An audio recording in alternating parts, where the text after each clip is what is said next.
there, I'm Kat. Thank you for joining me for a chat with Kat. We're going on a journey and having conversations with people from a variety of backgrounds and experiences. And during this journey, we're going to probably laugh and smile. We'll have moments of compassion and cry. We may be angry or feel confronted, and we may be amazed and just need to ponder. So, whatever the emotion is that comes up, let's take a moment to breathe and ask ourselves why we're feeling this. And also, let's ask, what can I learn from this? So go ahead and like, share, subscribe, and make sure that your friends and family and colleagues and anyone you feel could get something from this gets to see this. So let's get on with our journey with Chat with Kat. So hey, Mitch, how's it going? We've known each other, I don't know, many years, I guess now, right? Yes, So I know you a bit, but I know people who are joining our conversation probably don't know anything about you. So why don't you just take a moment and tell us a bit about yourself? absolutely. So my name is Mitch. Uh, Initially, I mean, I could give you the official, introduction, like I'm an entrepreneur and an educator. But fundamentally, I'm a human being who wants to see everyone around me in the whole world thrive. And I don't just mean that in a cliche way. I'm totally serious about that. Like, I want to help people get the tools they need and the community they need that can help them really fundamentally thrive. And yeah, I've cared about that ever since I was a kid, but especially the past 6 or 7 years. And I'm a husband, I'm a dad, and overall, I'm a person who's passionate about seeing change and yeah, creating the best outcomes possible. So that's a little bit about me. I mean, I could go on and on, but those are the things that are most important to me, and that would be relevant to anyone listening. Great, awesome. Well, you said you've kind of wanted to help people thrive ever since you were a kid, but it really got, pushed about 6 years ago where you were more focused on it. What changed? What happened for you there? Great question. Um, I'll say this: since I was a kid, I remember seeing, you can kind of see suffering. Like I remember when I was a kid and 9/11 happened, for example, and I was like, "Whoa! Like, why is this happening in our world?" And you hear about wars and suffering and all this stuff, and I'm like, I want to do something about that. Like, I grew up in America, had a pretty easy life compared to what it could have been. And I saw that I wanted to do something about that. So I was searching and searching for years. So 6 years ago, almost to the date, I was at an event out in Denver, Colorado. It was a networking business group, and I went out there trying to find answers. I was searching and searching, and I met a group of renegade educators who fundamentally changed my whole worldview on what's really possible. There's a quote, I don't know if it's from Aristotle, the philosopher, or Socrates, or one of them, but they talk about the foundation of society being in how we educate kids. And at that event, I met a family, and I met one of their kids, and they homeschooled their kids using this specific tool. And this kid had a full-on conversation with me, and he was like 3, about to turn 4, and I'd never interacted with a kid like that. It was something I'd never experienced in my life. And I remember I told his dad, I said, I don't have kids yet, but when I have kids, I want them to be smart like that. And he goes, yeah, imagine if every kid was this smart. We could probably end poverty and hunger and all that in the world in probably like a generation or two. I was like, boom, okay, that's it. You're my people. You're who I've been looking for. And that has really been the inception of then where all of this, self-perfected and these tools has really come from, was that experience 6 years ago. Okay, so 6 years ago you got into it. You went, this is a group I like. I want to be around these guys, learn from them, take on what they're doing because there's obviously something working here. Mhm. So in that time frame, how did Self Perfected come about? Because I think you were one of the people who started it, right? Correct. So this idea of self-perfected really comes from a term called self-perfection. I did not come up with this term, but I heard it, and it was actually coined by the gentleman who had created the TechnoTutor software, as well as just some really cool self-development tools. And it's all organized around the set of principles. And like for me, okay, let me make this practical for people listening. It might seem like a tangent, but I promise I'll bring it back. I noticed for me when I was younger, I would have good days and I would have bad days. Or if I was having friends, right? I would have times where it's going great with my friends and we're getting along, and then times where there was like drama. Now, especially in relationships, I'd get a girlfriend and it's great. And, for a while it's fun, and then you'd crash. I remember just getting so mad about that. I was like, what if it could just keep getting better? Like, is it even possible that I could have a relationship, whether it's with myself, a friend, a significant other, a business, all of that? I'm like, is it even possible that things could actually keep getting better? Or is that just a delusion? And I really wanted to know the answer. I was very sincere in that. And I remember that when I met Cameron, he's the gentleman I met in Denver. I was telling him about this because I was in a relationship and I was really struggling. It was like I didn't know if I should break up with her or not. And he asked me, he's like, okay, so what's your relationship based on? It's like, what do you mean? We love each other. Like, he's like, okay, how do you define love? It's like, I don't know. We do things for each other. We, feel some type of way for each other. Like, isn't that what all relationships are based on? He's like, no, dude, no wonder your life is like a roller coaster. It's not based on something real. Like, that feeling is going to be fleeting. And that, like, it kind of hurt, honestly. When I first heard that, it felt kind of like I got punched, but it was like done with love. I knew he was coming from a good place, but it was kind of a wake-up call. So anyway, what he ended up explaining to me is he's like, look, here's how I have my relationship with my wife. We have certain things we agree to. Like, we're going to agree to hold each other to the best version of ourselves and each other, even if we don't feel like it.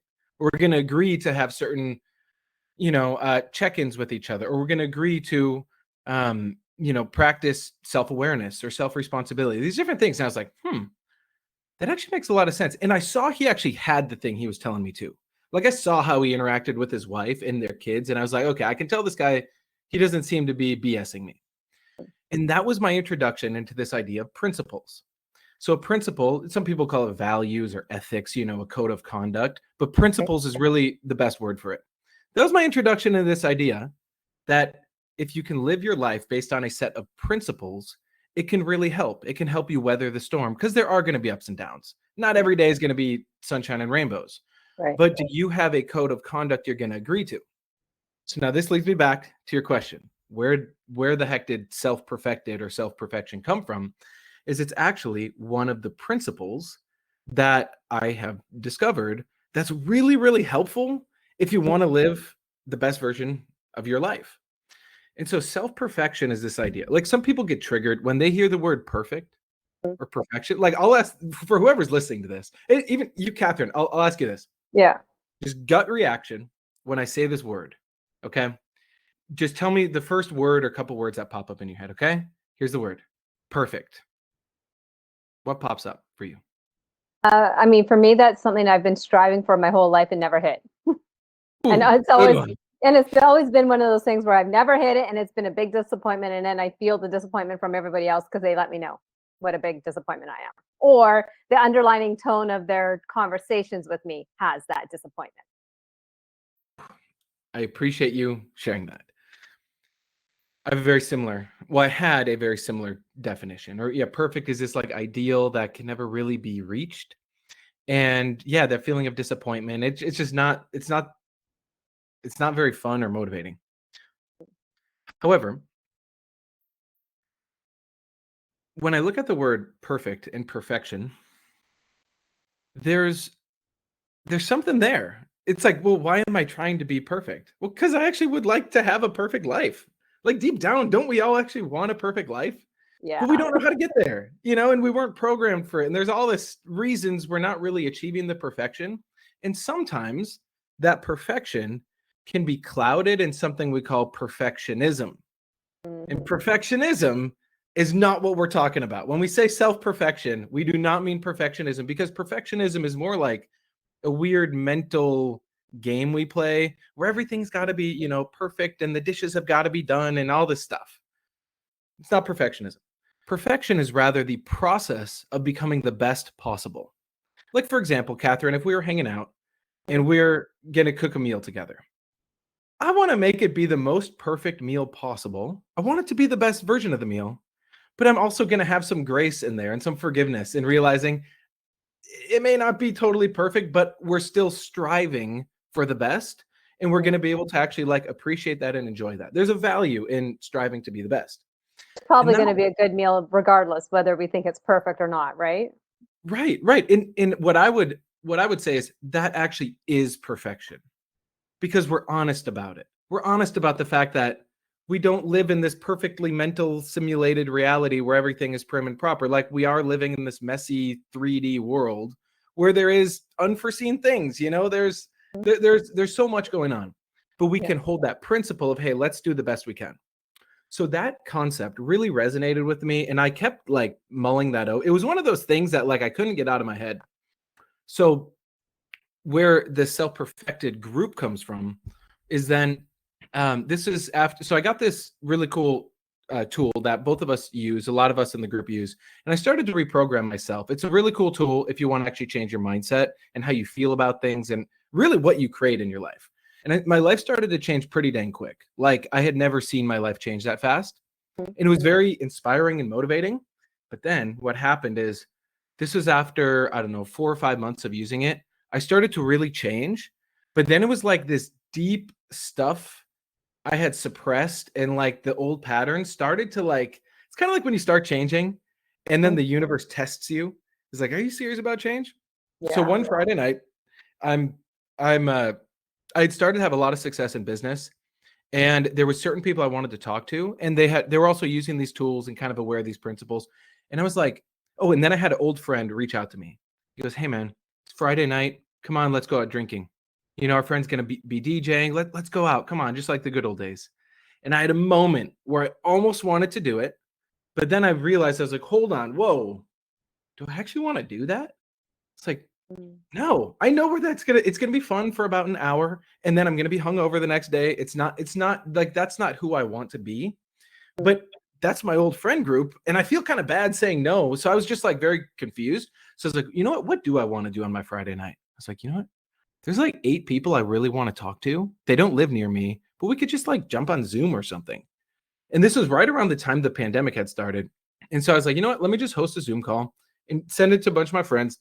Let's hop on Zoom and let's chat. And I think we went for like 3 hours or something. And we recorded it because someone's like, hey, we should record this. Like, this is getting good. And then everyone wanted the recording. And I was like, I don't know how to send it to you. Let me just post it in a Facebook group because then we can all watch it. They're like, great. And then, long story short, next week, people are like, hey, you guys want to hop on again Friday night? Great. So we did again. One of the, I think it was actually after the first week, my now wife, but at the time was just a friend. She wasn't on live, but she watched the recording and she called me. She said, hey, I watched it twice and I took notes. You're going to do that next week, right? Like we can do that again next Friday. I was like, if you want to, I guess. Like I wasn't even trying. I just wanted to hang out with cool people and talk about life. And that was the beginning of the self-perfected group. And we've gone for almost, I don't know, over 200 Fridays basically in a row.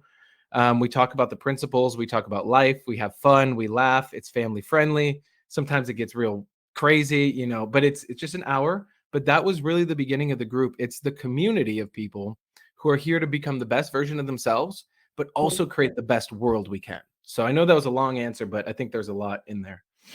Oh, I mean, that's great because I think we're talking to people from all walks of life coming to us and they're just wanting to hear a conversation, right? Like they don't know maybe they have something going on in their life, maybe they don't, maybe they're looking for, maybe they're on that self-improvement, self-perfection journey, right? Where a lot of us, I think, got into this or something similar because we were on the path of we want to be better, we want to create ourselves as a better person, we want to create a better world, and how do we self-improve, right? And I think that's how a lot of us got here was self-improvement, right? So Totally.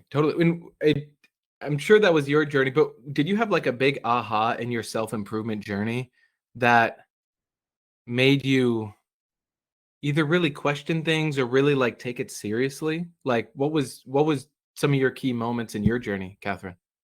you know what, I started this in the self-improvement journey probably in my mid 20s, and I would try different things and things would sort of work for a bit, but I never got to that point where I really knew I was supposed to be, right? Like I always knew was supposed to be doing something better in life, and I never was hitting that. And it seemed like every single time I would be really onto something and getting to almost to that next step of like, yes, this thing is about to take off and it's going to make a difference in a lot of people's lives. Something would sidetrack me, something would derail me, life would happen, and then it would just kind of, and but I was still going, okay, but I know I can do this. But then it was always a journey of me, right? Because even if you're in these groups, it you have that support group maybe while you're doing that thing, and then that Mhm. session, that course, whatever is over, and then you're kind of on your own again, right? So um that's, Wow. yeah, I mean, I got really into the, I mean, I met Avery long before this was the before techno tutor was even invented. So that's Wow. yeah, Did you meet Avery through Neothink or Jin, or which what from how did Jen you at a conference of all places, and we realized that we actually lived close enough to each other.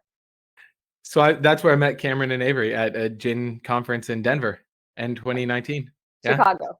So Okay. Yeah. yeah. Yeah. So I mean, so I knew about this long beforehand, and when he was trying to explain it to me, I think it was a good 2.5 years. He was like trying to talk to me about it and to explain it to me. And I was like, yeah, whatever. I don't. I'm an avid reader. I know words. I'm good. Like the concept just didn't get to me, and then finally it did. Finally, I was like, fine, give me a demo. But yeah. That's awesome. I always love hearing people's journey to it because it's a certain kind of person who's actually even searching, I would say, searching for a better life, realizing that there's value in working on yourself and changing your mind. But what I've noticed too, and maybe you've seen this, is there's like levels to it. Actually, Avery told this to me one time when I met him in Denver. He said, "Hey, so there's three kinds of people who are into, self-development." He goes, he's basically asking me like, which one are you? Which one do you resonate with? He goes, first is the kind of people who want to develop themselves so they can live a really good life. Nothing wrong with that. It's just that's one option. Second is people who develop themselves so they can be a really good version of themselves for their family and their immediate circle. Also, that's great. Then there's a third kind of person who does it because they actually want to see the world change. And when he said it to me too, I could tell it wasn't just some like fantasy thing of, just sounds good. It was like, oh, this guy actually cares. And as soon as he said it to him, like that one, like I want to change the world. He's like, great. So what's going on with you though? Like, he's like, he asked me, questions just about like where I was at in life. He's like, are you married? Mhm. You got kids? It's like, you got a business? How's all that? And I was like, honestly, dude, I'm struggling with all of it. And he actually listened. He actually, I think we spent like 3 or 4 hours talking the first time I met him. And I was like, oh, this guy actually cares. This is cool. So yeah. Yeah. So in all this journey that you've gone on, and seeing a difference in your life, seeing that your relationships have gotten better, you got married, you have a nice relationship, great kids now, right? I think, from what I see, it seems to be going pretty well, right? Mhm. Oh yeah. Um, and your business is doing well, like really well, right? Yeah. Oh yeah. Um, so in this whole journey so far, what is something that you've really learned out of all of this that you think is, the one thing that stands out for you is like, this is the thing that it was the most important that I learned? Oh, that's a great question. Um, I would say it's fundamentally learning how to learn. I could give you little things along the way I've learned, like having principles, or remembering to breathe, and like being present, those kind of things. But Mhm. actually, I think it's really more fundamentally learning how to learn and how to unlearn things. We have so much programming from our childhood. So many. I mean, I've been doing this for 6 years and I still am finding stuff in there. Just limiting beliefs, you know, things like that. So yeah, definitely learning how to learn because that unlocked my ability to make money. And as much as I wish money didn't have to play such a big role in our lives, I mean, it has an influence. And that really shook things up for me when I figured out, okay, I can learn how to make a lot of money and I can also learn how to have great relationships. And that for sure changed the trajectory of my life. Oh, okay, great. Um, and I mean, given with your background, do you think you had like when we talk about education and learning, do those things go hand in hand? Education and learning. Definitely. At I least would the way say, you had it. so I would say education and school are not necessarily the same thing. Mhm. Or, I think education and learning, I would call those fairly synonymous or the same, Uh, I would say school, though, actually, this might trigger some people, so I'll say this in a very uh, loving way, but school by design cannot ensure you become highly educated. You can get great grades. I got really good grades. I found school pretty easy. I got my degree. I mean, I did the whole like classic thing you're supposed to do in America. You're supposed to get good grades and go to university and then this and that. And I mean, I graduated one of the top of my class at pretty good university. I got my degree in psychology. I was like thinking, great, things should work for me. And then when I got out into the quote unquote real world, I got smacked in the face. I had no idea of this whole other side of things, which is like the internal understanding of how to actually change yourself. So, and that's where with school, again, I could ace tests, but I just knew how to game the system. I knew what the teacher was looking for. I had a pretty good memory. Mhm. And I'm very grateful. Solid parents, they read to me a lot. Like I would say I'm very fortunate in terms of how I was born. I mean, I wasn't like an elite family, but I didn't have to worry about food when I was a kid. But the real education is every single word you can spell, comprehend, and process. What I mean by that is imagine if we're looking at our life and imagine all the words we know are like tools in a tool belt. And if I want to go build a skyscraper, I want to go build some cool stuff, but I only have like a hammer and a screwdriver, it's going to be pretty tough. But if I have like all these tools and I know how to use them, and then I have friends and we can like exchange tools and we can like work together, we can build some pretty cool things. So for me, I didn't even realize, even though I was good at school and you would think I knew a lot of words and had a high vocabulary, I wasn't able to do things with it. It was like it was impotent.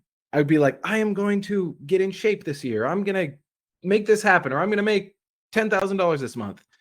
But it didn't happen until I started to really change that. And then I would say the thing and it would come into reality. I mean, it wasn't instant manifestation. It took time, but that's what I'd say real education is can you actually understand how things work and produce a result from it? If you can do that, you know, we can do a lot with that, if you're able to make that happen. Wow, that is actually very profound. Like I hadn't I mean, when you say it like that, you're just like, yeah, but of course. But you don't realize that, I don't think. When you think about education, I think a lot of us do think of the traditional go to school, go to university, get good grades, get a job, right? And then move your way up and get a better paying job, right? I think that's what a lot of us think of as education. But Totally. But also think about this, Catherine. Um, have you followed much of what's been happening in the world of like artificial intelligence, mm, robotics, that kind of thing? Have you mm. seen much of the new developments? Yeah, I mean, it's interesting and frightening all at the same time. And Totally. exciting, right? Like, it's one of those things that Yes, there's a like, lot of things that are exciting and a lot of things that are interesting, and then at the very same time, you're going, "Ooh, this could be really bad." absolutely. Absolutely. So what I'm starting to see now, and what's fascinating is Cameron and Avery, the two people who really showed me how to educate myself, they were telling me this back in 2019, but they were talking about this in like 2013. And I remember Cameron would be like, dude, you realize AI is going to like come in and take a lot of jobs. And I was like, AI, what? Like I maybe heard like AI computers beat someone in chess. I was like, what does that mean?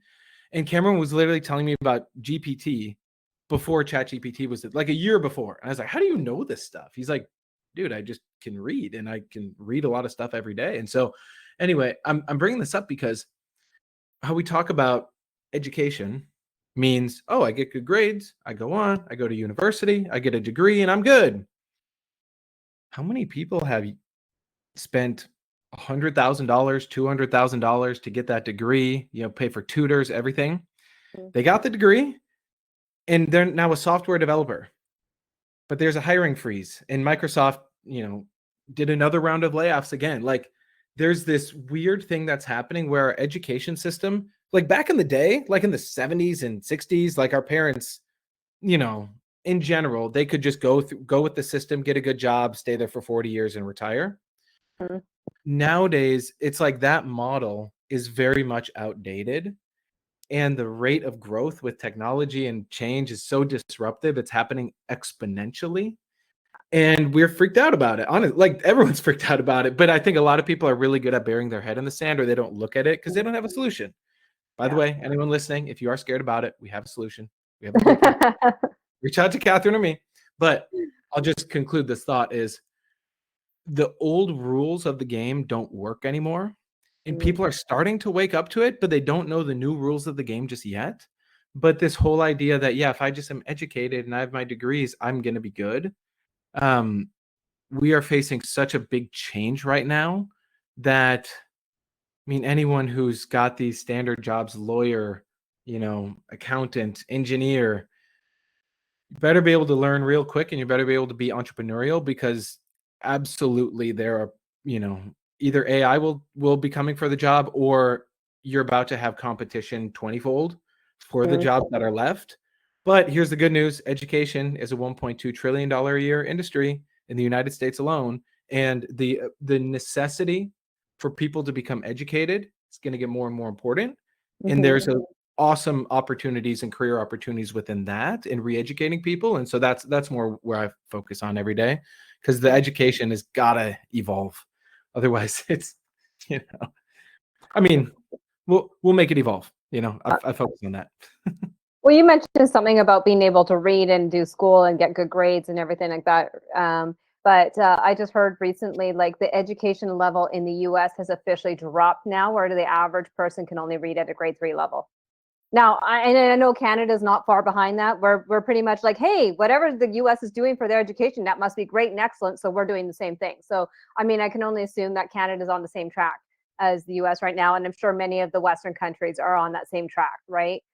Where the reading level and comprehension is like maybe a grade 3 level now, right? Yeah. Yeah, it's shocking actually, especially after COVID. I think a lot of people woke up to it because I know when COVID started, I had just started really doing the education business, and our Mm, business tripled right away. Like, I mean, it was going good, and then it was just the demand. Everything went way up because these families were seeing like, wait, my kids are doing distance learning because school's not open. mm, But they're spending 8 hours a day on Zoom, like, doing this? Like, they started to really question, which I'm grateful for. I mean, I'm not happy about the fact that all these, kids, a lot of them got really set back with their education, mm, but it was a wake-up call. And, yeah, like, in the state where I live in Minnesota in the US, it's like half the kids are not proficient in their grade level at math and English. That half. And these are gonna be our future voters. These are gonna be the future these are gonna be your neighbors one day. Like, hold on. Let's course correct because mm. an educated population can be really effective and an uneducated population is, it's not ideal. Yeah. Yeah. So now that you have these tools, I mean, obviously we didn't have this when we were growing up, right? We did the best we could with the tools we had, and hopefully our parents had some decent resources and could help us out, right? And give us some guidance. But now that you have these tools, like how do you see this being different with your kids than, because they don't know anything different, right? Like they honestly Yeah. are just growing up with this, right? So how do you see this actually playing out in their lives and how it's making an impact? Wow. So I have a almost 3-year-old and then a 1-year-old. So I'm still in the newer parent phase.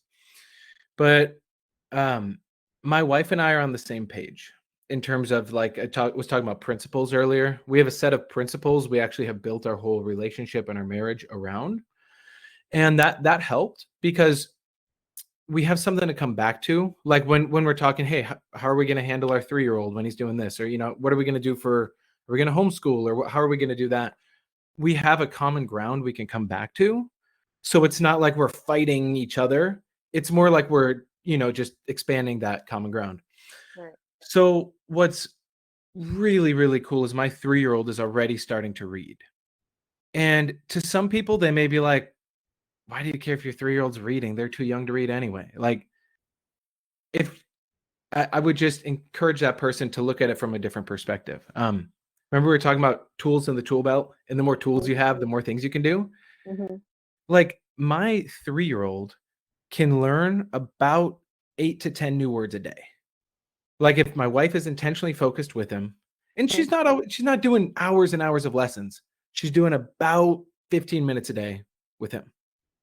But I see it's my responsibility for my son to make sure that I give him as many tools as he has, as he can handle, Mm-hmm. and he can use, so that way he can decide what he wants to do with his life. Like, I'm not here to tell him what to do, but I am here to guide him and make sure he has the resources and the tools and the know-how so he can do whatever he sees is going to be best to do. And I'm sure down the road we'll work together on different things and, all that, but I'm already starting to plan that when he's young. But my favorite part about this, sometimes people hear this and they're like, "Oh, what do you mean you're going to read with your kid all day? Like, let him be a kid." I hear that a lot. Here's the best part. My kid is more of a kid than the average kid who's going to daycare and sitting in class all day, because he spends 15 minutes a day doing his lesson with my wife. She homeschools him using the software. Mm-hmm. The rest of the time, he's basically learning cool stuff with my wife. They're cooking in the kitchen. He's outside. We're hanging out with local families. So he's actually got so much freedom. But there's really like a common ground here, because I think there's like two extremes. You got like school, and then this thing called unschooling. Some people have heard of this, maybe don't understand it, but like school is, the standard. You go to the school, private school, public school, whatever. 8 hours a day, you're in class. There's a teacher, apparently an expert, teaching your kid, which I would really challenge that belief. But I know a lot of teachers mean well. My mom was a teacher. I'm not bashing teachers. I'm more just attempting to help people wake up to the fact that one teacher and 30 kids, fundamentally, you cannot give that kid individualized attention. And that's where the issue is, even if you're the most well-meaning teacher in the world. So anyway, you got school on one end and then unschooling on the other end, which is like a reaction to school. And it's unfortunate because a lot of families, they had a bad experience with school, or they're afraid of school, or they don't like the agenda within school, or they're worried about their kids' safety in school, which I get that. I'm not sending my kid to school. That's the choice my wife and I made. But then you got unschooling, which is kind of just like free for all. And that's not best for the kid either. It's kind of like then the iPad raises the kid, or, it's like there's a really cool middle ground with, you can have a absolutely effective curriculum where your kid can learn literally every single word in the English language and also multiple languages, but you can also test them to make sure they know it and that they know the definition. And if you got that, you can understand every concept, every subject in school you would learn. So that's all there. So anyway, that's my take on education. And I'm kind of jealous of my son, honestly, because I wish I had this when I was a kid, but I'm honest about the fact I can't switch places with him. I just know that's what I would want if I were him, is I would want to make sure that my parents are stable and cool and grounded and, building community and, putting me in the right environment. But then also, yeah, you get your lesson every day and then you can expand from there. And it is he's blown my mind with the questions he asked me now. Like he can properly talk and converse. I mean, he's still a 3-year-old, so I'm not talking about, super advanced concepts, but he's like, he'll pick up these concepts from me and Jessica, or he'll listen on the Self-Perfected Hangout when we do the Hangout. And the other day, he was like, we were chilling at the table. I was reading something. He was eating some toast. He just looks at me and he's like, "Why are we selves?" It's like, what? Wow. I was like, "Why are we like selves?" He's like, "Why are we selves?" Because my wife taught him the word self the other day. Like, like I'm a self. We're trying to explain to him how him and his brother and me and my wife are like different people, but we're still people, we're still like made out of the same substance, so we're talking about that kind of thing. And he asked me that, and I did my best to answer it, but I was just like, dude, that I've never, no one has ever asked me that. And it's so cool because he still has his complete innocence. Like he's an innocent little kid. He doesn't mean ill on anyone. He just wants to have fun and hang out and, just play. But he's got vocabulary. He's got this ability to talk. Right. And I've seen this with all the kids in the community. Did you see this video of Sam and Ashley? They're in the group, and their son Koa is 4. Yes. I just watched that actually. That he's spelling words that you're like a 3-year-old should not even know how to, like, probably has never heard that word before, and he's spelling these words out. And he He knows, spelled and he can use them in context in a sentence. because he's like, he spells the word phenomenon and then the word consequence. And he's not like like, oh, is it P? Is it H? He's just like P-H-E. Like, he just nails it. And then his mom asked, like, what is a phenomenon? And he just answered. It was like adorable because he's so innocent and he's a little 4-year-old saying it. But I was like, holy cow, this kid gets it. I'm not surprised because I've seen the other kids who do it too, and some of these kids are advanced. But to just close out this thought is like, my intention is to make sure that every family in the world has access to that. I realize not everyone's going to want that or see the value in that, but I know there's like at least 10% of the population that is actively like, hey, we got AI coming. We got civil unrest. Like, there's all these, I got my own inner turmoil, and like, I want it genuinely to be better. And if someone is sincere in that, I'm like, please, let's at least connect, because there's some really cool things out there that I wish I found 20 years ago. But I found them when I did. Well, and I mean, here's the thing. I've known about this since, like, basically from day one, right? When Avery was talking to me, and it took me, 2 or 3 years before I was like, fine, do a demo with me. I just don't get this thing like that you're talking about. I don't see how this is going to make a difference in my life, but okay, Avery, And then it did take me a while to really get going into it too, right? Because I would do it for a while, and then I would stop for a while. And I mean, for a while, I'd stop for many months, like 6 months, 8 months, or whatever. And then I'd be like, oh, maybe I should do this thing again. And I would pick it up and I would start working on it.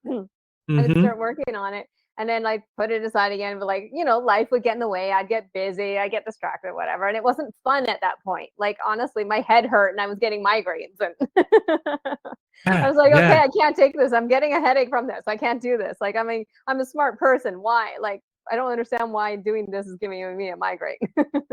At what point did it shift for you, Catherine, where you actually truly saw the value for yourself?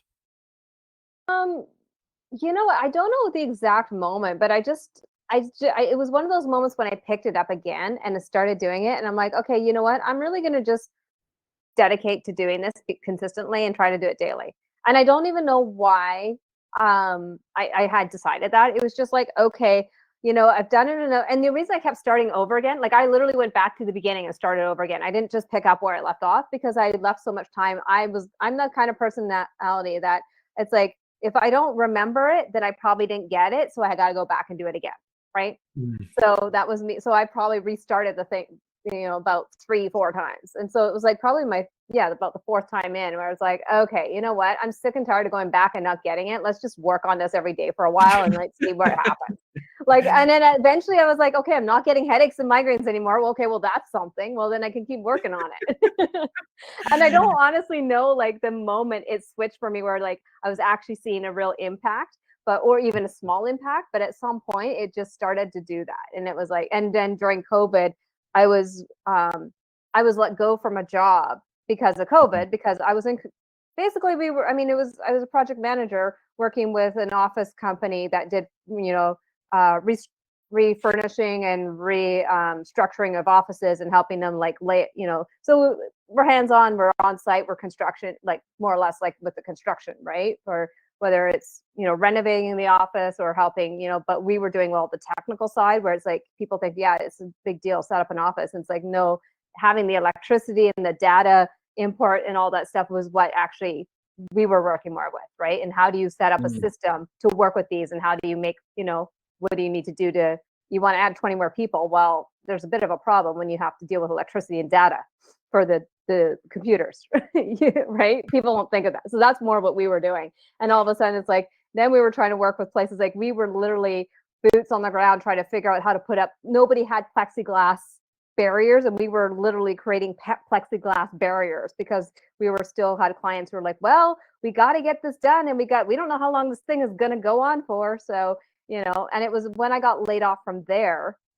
after we all took a pay cut across the company, because we were all like, to keep our jobs. The owner didn't want to let anyone go, but we weren't getting new contracts coming in either, or they were very slow. So he's like, okay, well, everybody, including myself, we're going to take a 25% pay cut. And we're like, okay. And then, like a month later, he's like, sorry, guys, I got to let some of you go.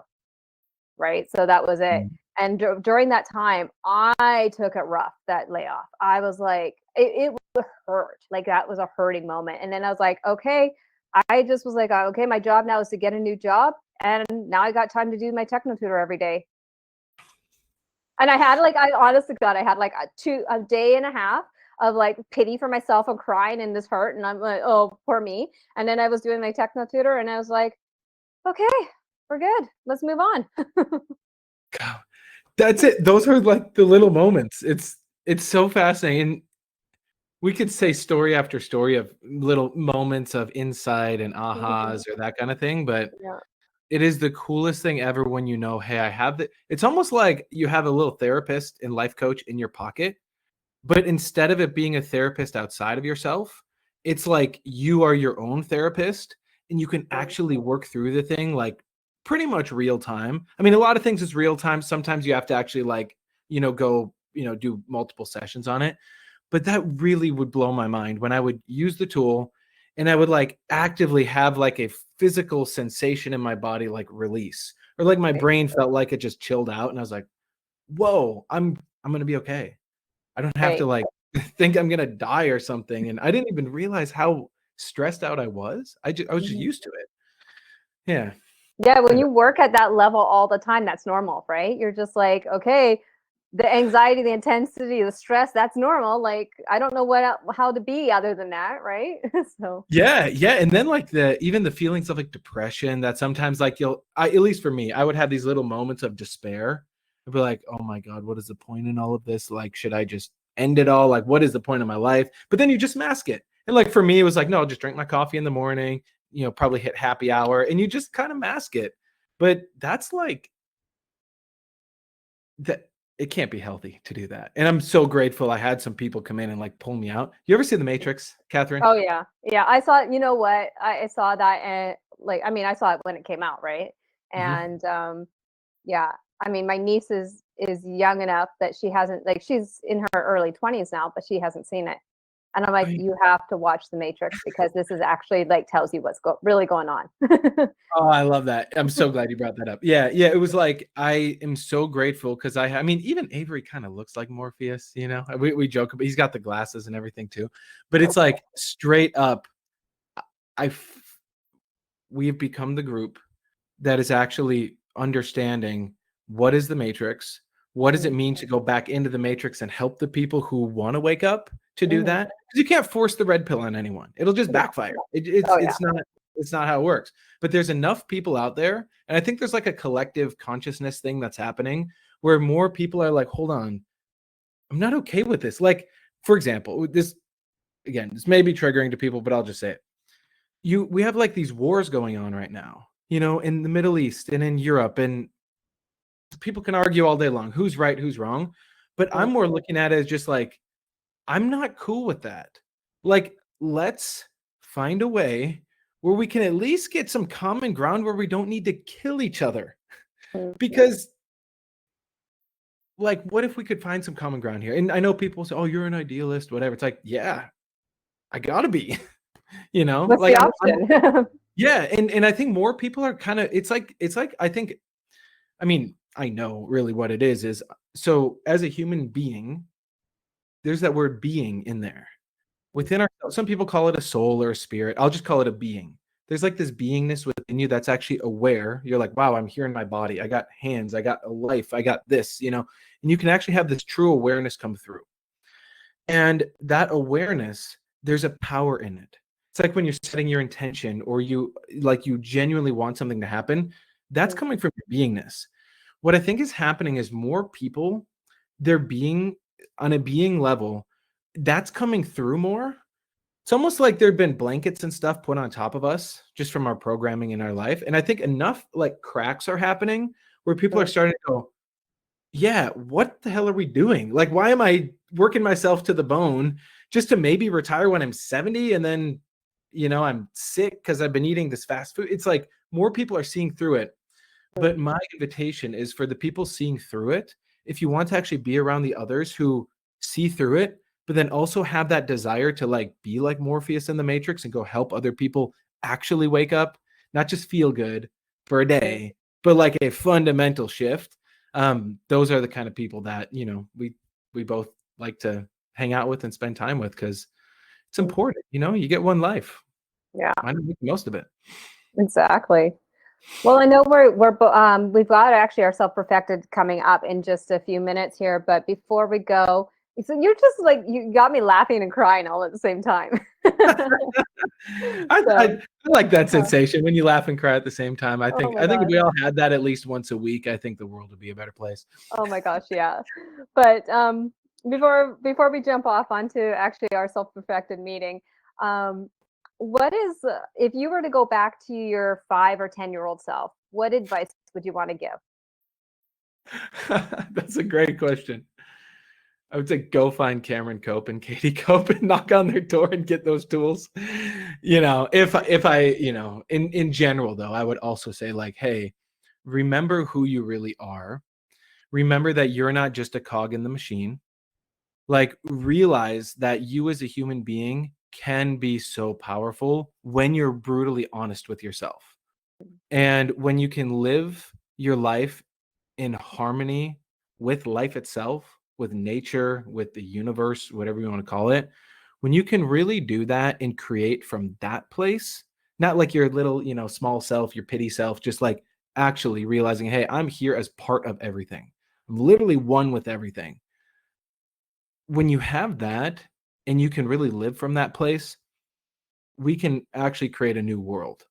And I mean, not a new world, like a different world. It's just really bringing forth what's here that's actually good. Like let the stuff that's not serving us fall away, and let's actually create the best world. Because here's the best example, and we can wrap up on this. Is okay. The human body is such a good blueprint to see how life could work. For example, you look in America. I'll speak for the Americans, right? We're capitalist, and I'm not a communist. You know, I think we can look at kind of how are we looking at money. You know, what does the future of money look like? And in America, it's almost like, okay, imagine this: if your heart and your liver started to go into competition with each other, you know, or like your eyeballs, you know, and your brain were like, yeah, you know what? Screw you. Like, I'm just gonna outcompete you. That's like disease. Like that's like a problem. Rather, the heart and the body and your nervous system and your hormones, and there's so much about the body we don't even understand yet. But that, like, isn't that how we could actually live? Like, doesn't the heart make sure that blood and nutrition gets to wherever it needs to be? And yeah, sometimes you got too much toxicity in your body and you haven't been sleeping well and all that. So yeah, your body does feel off and you can't heal. But a ideal human body, when you have enough water and sunlight and, you know, you give people enough hugs and that kind of thing, your body is really able to be so remarkably awesome, like mind-blowing awesome. What if we looked at the earth and our world and society and the infrastructure and all of that as one big body, and we all are a different part? You know, like maybe I'm the left hand and maybe you're the right, you know, foot or something. I don't know. Like, but we all have this part to play. And I know the more we can all see that and work together and really correct ourselves, the more awesome the world is going to be. And I think that will have a really profound ripple effect into reality, because everything is connected through something called resonance. So reality is actually built out of sound, but we can talk about that more one to one. But everything resonates. And when we have enough people resonating the same thing, that allows an unlock for people who may not even be near us. But we are all interconnected in a really profound way. So that's my intention. And especially if I could go back to my younger self, I would just say, hey, buddy, realize you can do a lot, and don't sell yourself short. Awesome. Oh, thank you so much, Mitch, for being here and You. sharing and having a conversation with me. And I'm sure we'll do this again. And Yeah, yeah, thank you for taking the initiative, because I know you posted in the self-perfected group and I know you had a lot of comments, and so I appreciate you taking the time and doing the interview. And yeah, I look forward to the next time. you're welcome. Just wanted to share some stories. And, I know there are a lot of great stories, a lot of people at different walks of life and gone through things. And I was like, I just need to share. So, Let's yeah. go. Sharing is caring, as they say. There you go. Seriously. Thanks a lot. Awesome. All right. Bye, Thanks. Catherine. I'll See see you ya. on that